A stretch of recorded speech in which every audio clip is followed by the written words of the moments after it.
O homem é o único animal que tem necessidade de enterrar seus mortos. O espaço dos mortos nada mais é do que uma extensão, né, do mundo dos vivos.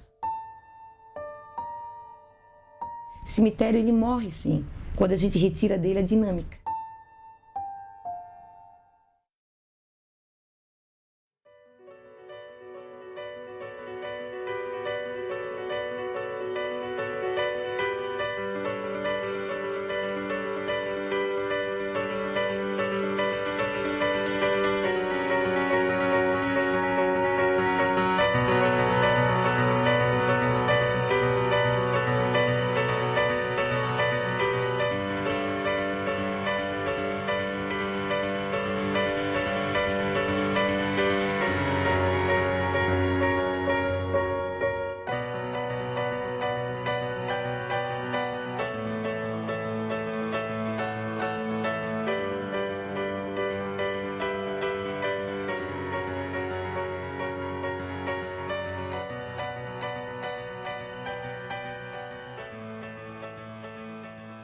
Na antiguidade, quando as pessoas eram sepultadas nos terrenos das suas casas, quando os gregos e romanos acreditavam que o espírito ficava preso ao corpo, então era necessário alimentá-lo com bebida e comida para que ele não fosse malfazejo às famílias, até a lei das 12 tábuas que expulsa os mortos de dentro da cidade. Depois vem o cristianismo, reurbaniza e reinsere novamente o morto dentro da cidade, até o higienismo, que no século XIX vai determinar o final do sepultamento dos enterros ad sanctos. A gente vive diferentes momentos de relação com a morte.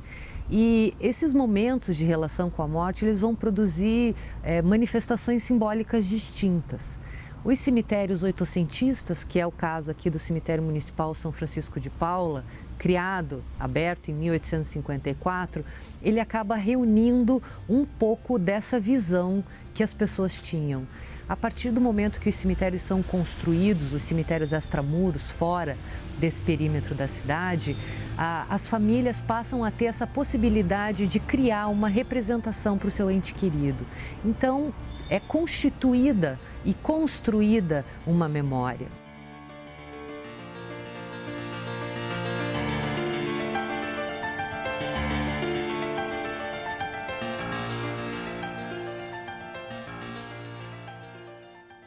No Cemitério Municipal de Curitiba, você pode dar uma aula de História da Arquitetura Brasileira com toda tranquilidade.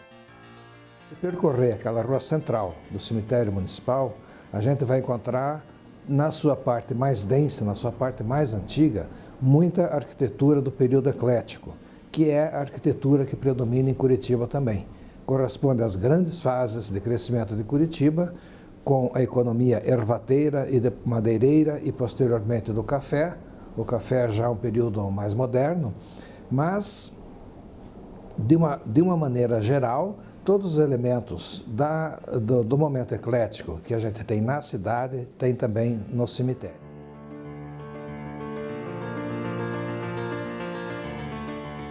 Na questão do São Francisco de Paula, a gente tem muito clara essa relação entre a arquitetura do cemitério, cemiterial, e a da cidade de Curitiba. O cemitério, como fonte de pesquisa, ele desvenda muito do passado, mas também do presente, porque o nosso presente hoje não deixa de ser um reflexo, uma reverberação de elementos do nosso passado. Isso significa um documento muito importante, porque frequentemente as arquiteturas das cidades estão mais sujeitas às alterações produzidas pelo mercado imobiliário do que aquelas do cemitério. Então, você pode identificar, né, praticamente todas as ocorrências da cidade no cemitério.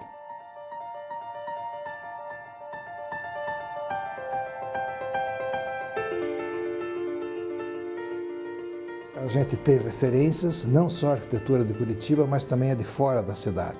Isso provavelmente porque a gente tem situações em que as pessoas que estão ali sepultadas vieram de fora e os seus parentes, os seus descendentes, então produzem construções, arquiteturas que não são as da cidade, mas são as da origem dessa pessoa que está sepultada ali. Alguns momentos que dá para citar claramente, que nesse momento eu recordo, é uma capela paulista do século XVII e as referências simbólicas, né, muito fortes, de confrarias, de seitas, enfim, de religiões que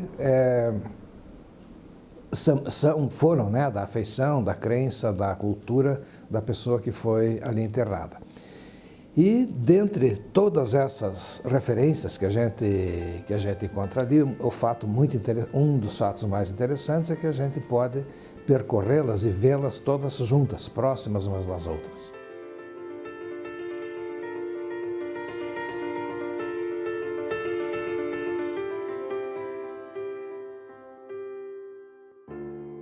Se nós olharmos a cidade de Curitiba e se nós olharmos o cemitério municipal São Francisco de Paula como um todo, é possível ver que essas tipologias, elas se aglutinam e acabam conformando bairros dentro do cemitério.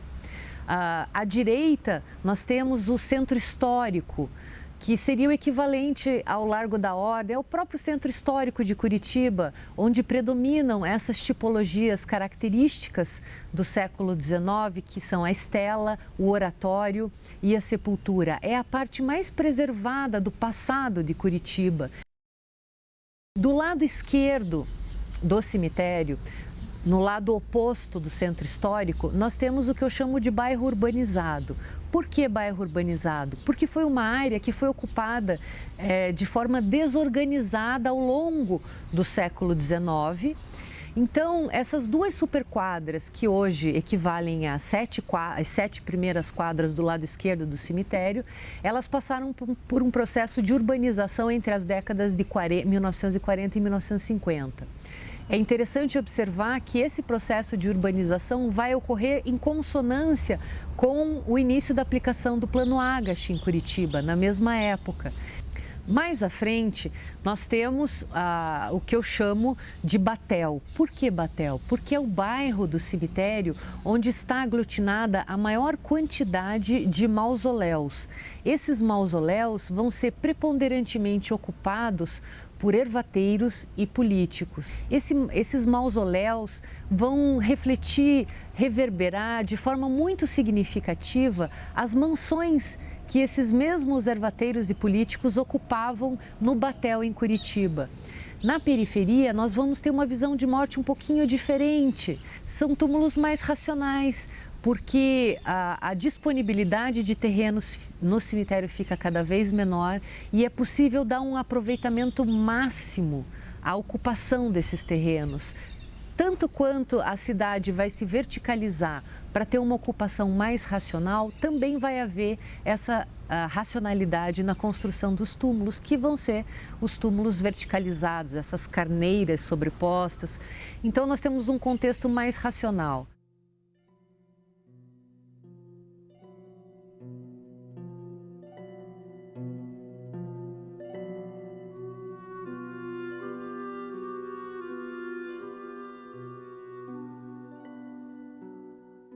O paranismo foi uma tentativa do Paraná nos anos 20 e 30, quando todos os estados brasileiros procuravam suas identidades culturais.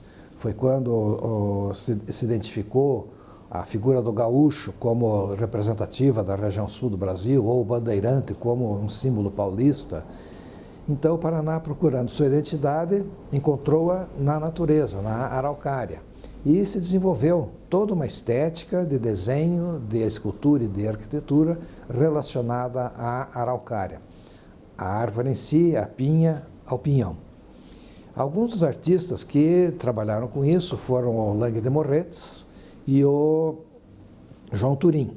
Eles produziram algumas coisas, mas esse movimento, infelizmente, ele teve uma durabilidade muito pequena. 2 ou 3 construções da cidade, das quais só resta uma, tiveram esse tipo de influência e, muito principalmente, pertencem à nossa paisagem desse período, os calçamentos em Petit Pavé, da Rua 15 e da Praça João Cândido. Outros também, Praça Carlos Gomes, vários lugares de Curitiba têm esse tipo de calçamento, com desenhos muito bonitos, dentro desenvolvendo ou nacionalizando essa tecnologia portuguesa, né, é chamada também de calçada portuguesa, para motivos da própria cidade e do estado. Então, como esse movimento teve essa durabilidade muito pequena, uma das construções mais importantes referenciadas a ele é um túmulo paranista que a gente tem exatamente no cemitério municipal. Ele corresponde muito bem a essa, vamos dizer, essa intenção, não é, de se criar uma identidade cultural paranaense baseada na natureza local, num item da natureza local, que seria a araucária. E, enfim, né, isso faz com que algumas dessas construções, alguns desses túmulos, sejam particularmente preciosos. A gente não pode isolar e dizer que só eles são importantes, porque a paisagem tem um peso, tem um valor como um todo. Ela é a moldura desses elementos mais importantes, desses itens mais importantes.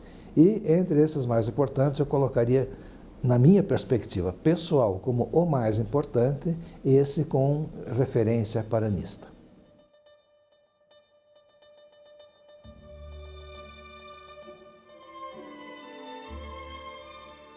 Quando os cemitérios são criados no século XIX, a partir da proibição do sepultamento ad sanctus, esse sepultamento que acontecia dentro das igrejas, não existia um programa arquitetônico específico para esses túmulos. O que isso vai acarretar? As pessoas vão aplicar dentro desses cemitérios extramuros a mesma referência arquitetônica que elas tinham da cidade. Esse programa arquitetônico da cidade é trazido para dentro dos cemitérios.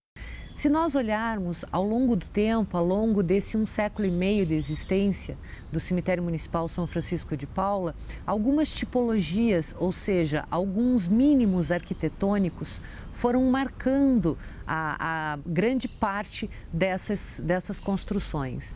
No século XIX, existem 3 tipologias que são típicas.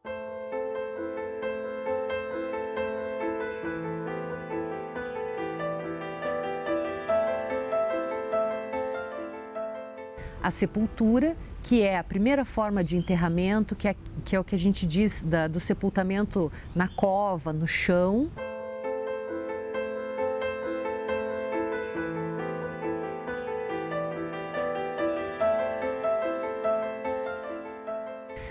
Temos também a estela, que é um monumento verticalizado, como se fosse um marco sobre o túmulo daquela pessoa que ali foi enterrada.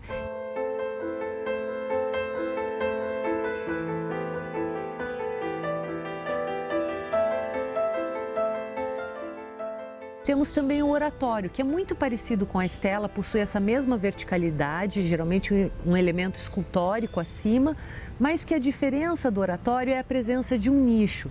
Tanto a estela quanto o oratório são tipologias que basicamente vão ser confeccionadas em mármore, porque elas trazem muito da influência da chegada dos imigrantes italianos, que trazem um conhecimento, um know-how sobre a questão da marmoraria, da arte tumular executada no mármore, né?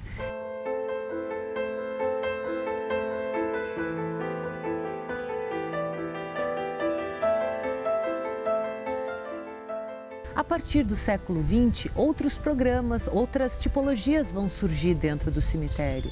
Que tipologias são essas? Nós vamos ter o mausoléu, que é aquela construção grande, tem uma área muito grande, geralmente existe dentro do mausoléu um altar, então ela tem uma função religiosa também.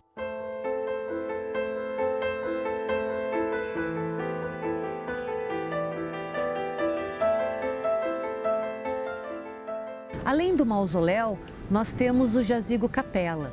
O jazigo-capela é como se fosse uma intersecção entre a sepultura e o mausoléu. Ele é uma sepultura, ele tem um pequeno espaço sacro, mas que não é acessível, como se fosse um pequeno nicho, um oratório.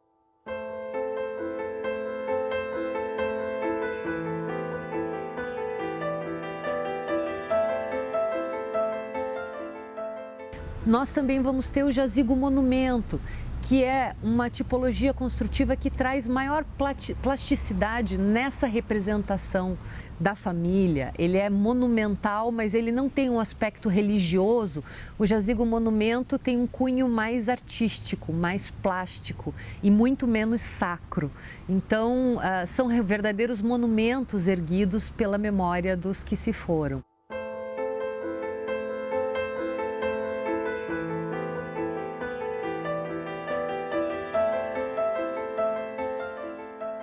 E temos também o túmulo verticalizado, que talvez seja a tipologia mais característica aqui do Cemitério Municipal São Francisco de Paula, que é a sobreposição de gavetas, uma verticalização, por assim dizer, dessas sepulturas.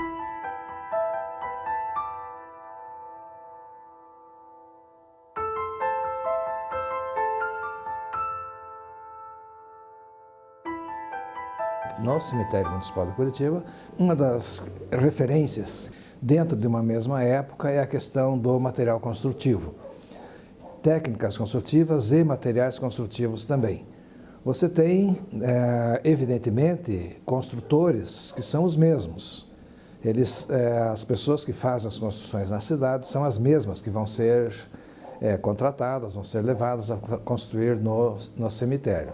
Então, mestres de obras, projetistas, pessoas, enfim, acostumadas, né, a esse traquejo do projeto, são as mesmas que vão trabalhar na cidade e no cemitério. Daí decorre, né, não só uma questão, uma semelhança em termos estilísticos, estéticos, plásticos, daquilo que as pessoas estão acostumadas a fazer em um ou outro lugar, mas essa questão também dos materiais e das técnicas, que são os mesmos. A gente tem particularidades do período eclético em Curitiba que a gente percebe também no cemitério. A maioria das construções da parte antiga é em alvenaria de tijolos. É a grande técnica que atravessa todo o período do ecletismo. Fora isso, a presença de determinados elementos construtivos, por exemplo, gradis de metal. A gente sabe que eles eram produzidos em Curitiba, né, desde muito cedo foram produzidos aqui, de certos revestimentos, como foi o caso durante a vigência do Art Deco, de um revestimento que era chamado pó de pedra. E nas construções mais modernas que temos no cemitério, a gente vai encontrar muito daí já os revestimentos cerâmicos, né, porque eles são mais baratos do que as pedras e têm uma durabilidade bastante aceitável também. É uma situação que é bastante evidente. A gente tem, em qualquer lugar onde exista a procura muito intensa por terrenos, esses terrenos são valorizados e acontece a verticalização. A mesma coisa vai acontecer no cemitério. Quer dizer, você tem uma situação em que o cemitério não pode mais crescer, os terrenos se tornam muito caros e os sepultamentos passam a ser verticais também. Gavetas sobrepostas e com revestimentos, então, contemporâneos, quer dizer, no caso, as cerâmicas vitrificadas, né, que tem uma grande durabilidade.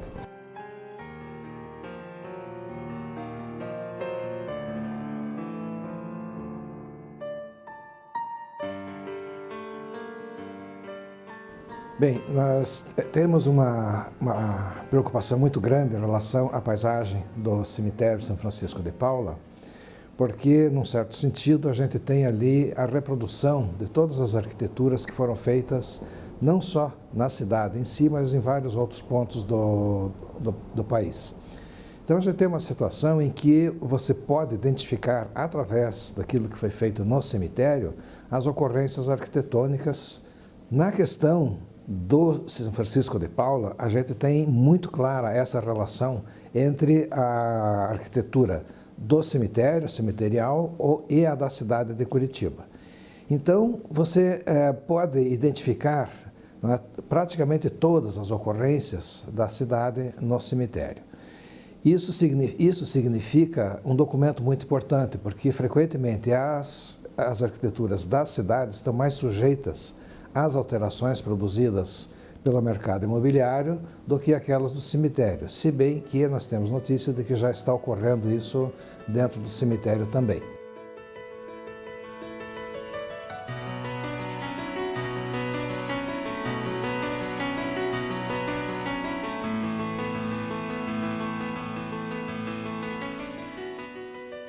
O cemitério do Imigrante, ele é um dos primeiros cemitérios, né, aqui do início da colonização da região aqui de Joinville, enfim. E ele, embora seja um cemitério protestante, ele é um cemitério que ele recebia católicos, a gente tem sepultamentos de escravos. Ele era um cemitério mesmo destinado ao imigrante. O imigrante, quando chegou aqui, ele não tinha direito a ser sepultado nos cemitérios que existiam dentro das igrejas, enfim. Então eles precisaram construir um cemitério próprio. Em 1999, quando nós fizemos o primeiro levantamento do estado de conservação de túmulo a túmulo. Com esse levantamento a gente fez um projeto para o Ministério da Cultura, para o Fundo Nacional, e conseguimos um recurso para, eu acho que a primeira restauração que o cemitério passou, que foi em 2000. E foi uma restauração parcial, né, que se concentrou mais no topo, né, do morro, onde está localizado o cemitério, onde tem os túmulos mais imponentes, embora esse cemitério seja um cemitério protestante, ele não tem túmulo imponente, mas eu diria isso porque são os túmulos um pouco mais elaborados, enfim, mais ricos arquitetonicamente. No cemitério do Imigrante, quando a gente fez o primeiro levantamento do estado de conservação, a gente também conheceu melhor o cemitério em termos de materiais e de técnicas construtivas, enfim. E isso tudo nos levou a estudar um pouco mais sobre cemitério, principalmente sobre as técnicas construtivas encontradas aqui, né? A gente tem muito material trabalhado na pedra, em diversos tipos de rochas, enfim. E tem um trabalho espetacular de forja e de ferro fundido, né, que são os gradis e as cruzes que foram produzidas, né, dentro dessas duas técnicas de forja e ferro fundido, e que tem uma riqueza fantástica, e isso nos fez refletir também sobre o espaço cemiterial e a cidade, e começamos a observar que aqui dentro a gente tem elementos arquitetônicos que estão na nossa arquitetura urbana, né, do município de Joinville, enfim, e se repete aqui dentro, né? Então o espaço dos mortos nada mais é do que uma extensão, né, do mundo dos vivos, em termos materiais.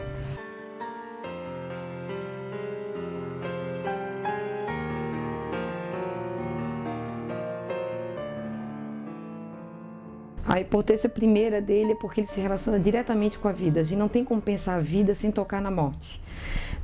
Aquela relação que se trava com aquele espaço em que a gente se depara com a ausência, né? Ele é o espaço da ausência, ele é o espaço onde nos fala que hoje nós deixamos lá quem nós mais amamos, que nos vai guardar depois que se encerra um período da vida, né? Então ele é o lugar que discute a própria vida através do seu fim.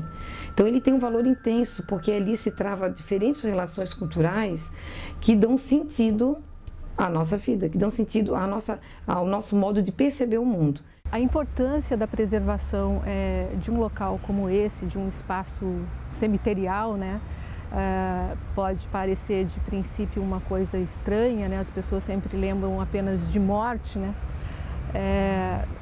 Na verdade não, esse aqui é um espaço que ele é muito rico. Um pouco da história da cidade, do crescimento urbano está representado aqui dentro.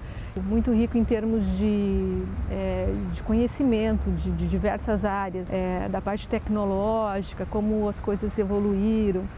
Então ele funciona muito bem como um espaço de educação, né? Educação patrimonial, educação artística, né? Educação ambiental, porque aqui a gente tem essa diversidade toda. No cemitério do Imigrante a gente costuma receber estudantes constantemente e a gente tenta demonstrar a importância desse espaço para o conhecimento do passado, do presente e para que a gente pense no futuro. Para mim, como patrimônio, ele tem esse valor vital, né? É até estranho falar cemitério com valor vital, mas é isso mesmo. Porque ele dentro da cidade, ele mantém viva a cidade, dando guarda aos corpos, né? Já sem vida, aos corpos mortos, e ele está sempre revitalizando, dando a dinâmica dessa relação entre os mortos e os vivos. Ele permite isso, que de uma certa forma a gente não morra, né? Por meio da sua arquitetura, por meio dos epitáfios, né? Onde as pessoas declaram a sua relação pelo morto, a relação familiar que se trava com aquele espaço, por meio das visitas, por meio daquela grande celebração do finados, cheia de saudade, cheia de dor, mas é uma celebração. Então a importância desse patrimônio é vital, ele toca em um momento bastante importante da humanidade, que perpassa toda a nossa longa história e que está sempre presente. Os cemitérios sempre estiveram presentes. Então eles registram o ser humano de forma contínua. Eles estão ao longo da nossa história. Eu acho que ele é o bem que mais esteve presente ao longo da história da humanidade.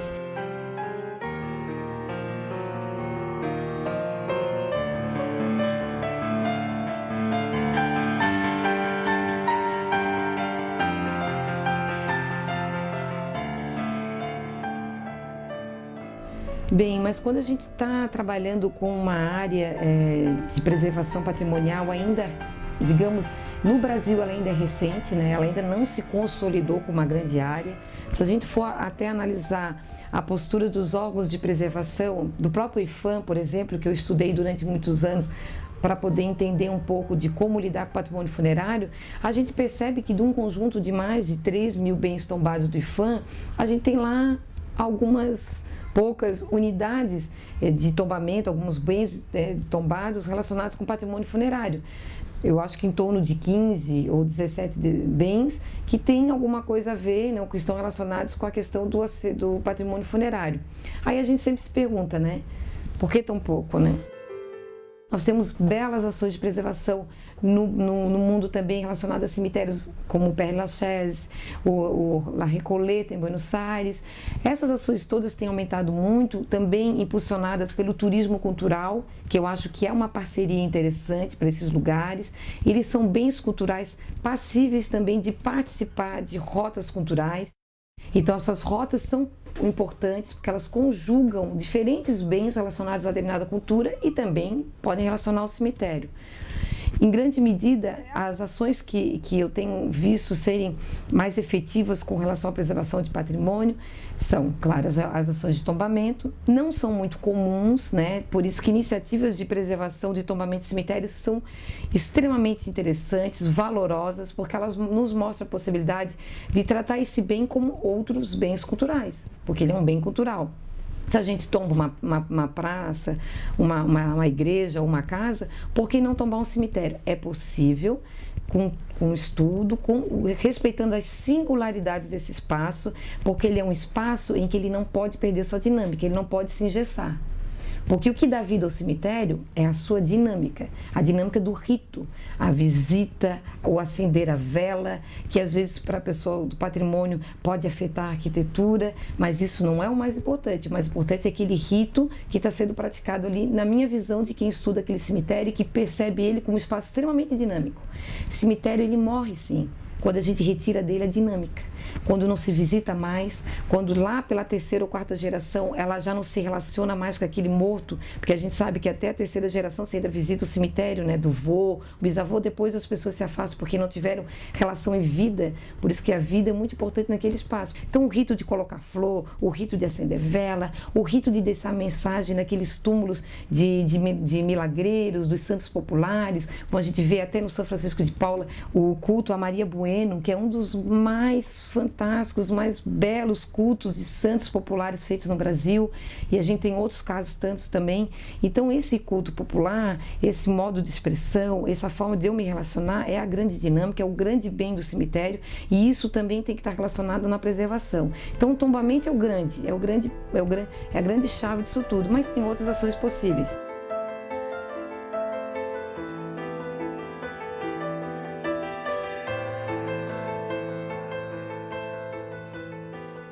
Bom, meu trabalho aqui no Cemitério Municipal São Francisco de Paula, realizando as visitas guiadas, teve início em 2011, quando, durante a corrente cultural, eu decidi abrir uma turma de visitação. A ideia, o que era? Era trazer as pessoas para dentro do cemitério para que elas conhecessem um pouco da história da cidade, dos personagens do seu passado e também entendessem um pouquinho de toda essa simbologia que faz parte dos túmulos, que tem todo um discurso religioso e simbólico embutido. Então, essas visitas inicialmente foram feitas anualmente em 2011 e 2012 e a partir de 2013 elas passaram a ser mensais. Nos últimos anos, cerca de 3.000 pessoas já realizaram a visita e a ideia é justamente essa, é desmistificar o espaço, é mostrar o cemitério como um lugar que é um repositório de memória, que tem camadas sobrepostas da história de Curitiba ao longo de mais de 1,5 séculos de existência. Lembrando que as construções que nós temos aqui dentro representam diferentes visões de morte. Então, são várias visões, várias formas com que o homem lidou com a morte ao longo desse mais de 1,5 séculos de existência.